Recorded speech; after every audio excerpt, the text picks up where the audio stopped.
Lyn Burnstine.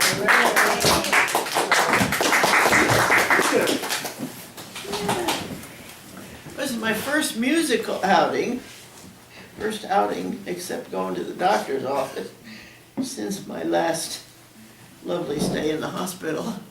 So I don't have much breath yet, and I'm not going to try to sing, but I thought I would read to you a little bit from one of my memoirs.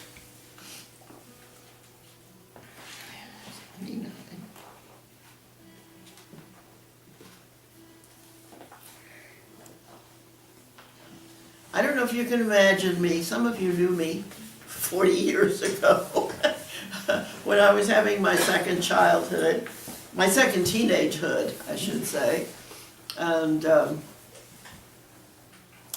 I had this thing for being attracted to a certain look in a man.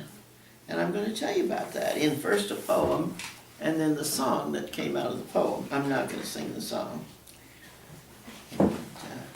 And then I'm going to just take liberty and throw in a teeny tiny poem for somebody here.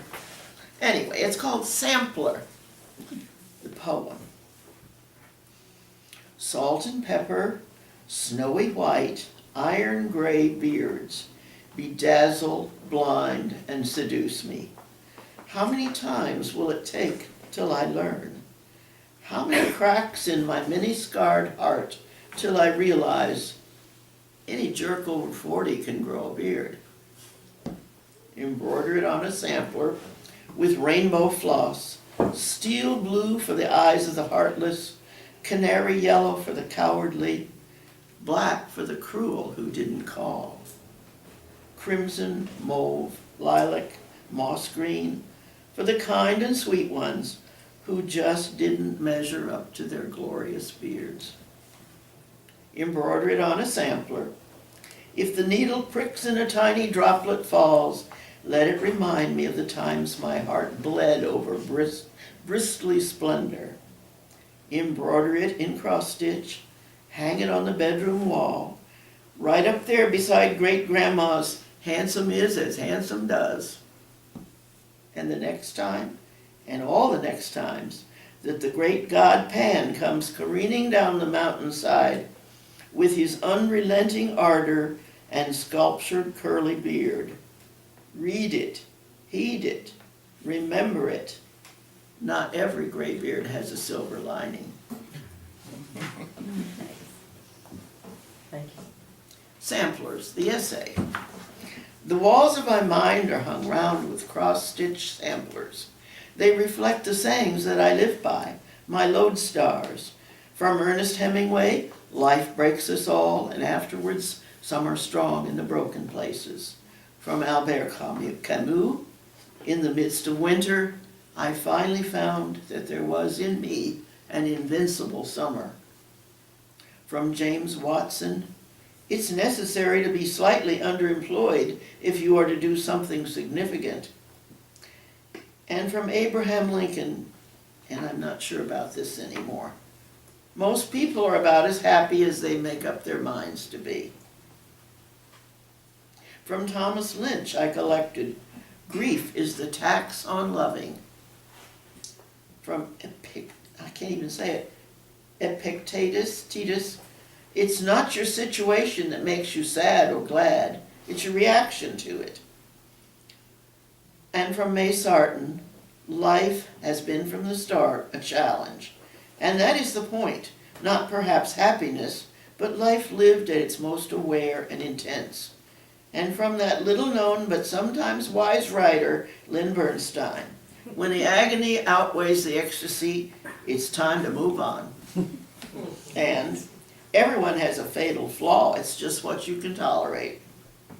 This tendency that I have to see life lessons in embroidery can go from sublime to ridiculous, as in the poem Sampler, and in the following first ever and last ever country and western song I wrote after the poem, also titled Sampler. And I won't sing it, I'm going to read it. In my grandma's house I learned a childhood lesson from the sampler hanging on her bedroom wall. Handsome is as handsome does, the sampler taught me. is the lesson I will always recall. And the chorus, there's another sampler that I wish she'd hung there.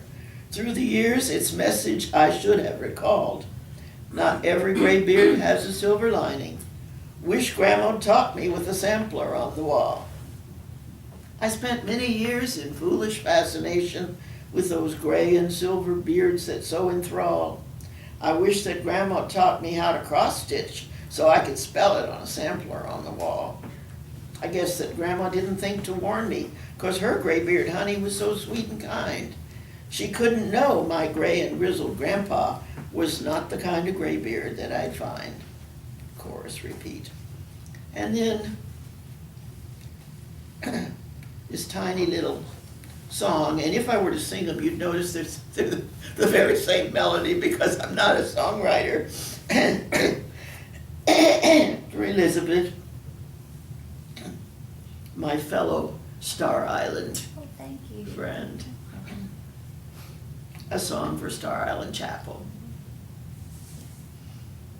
And I know it's her spiritual center as well as mine, her Mecca. In these walls, the chorus says, in these walls the candle's glow was constant, guiding fishermen home from the sea, as it guides us to this tiny chapel that is Spirit's home for you and me. In these walls, the music of the ages that has warmed the hearts of those of old joins us now in harmony celestial. Voices blend as stories are retold. To this place we bring our hopes and visions, stories of our separate lives to share. For a moment we are bound in loving in these walls away from worldly care. As we journey down the rocky pathway, taking light and love renewed from here, may our spirits always remember what we found within these walls so dear. For Elizabeth.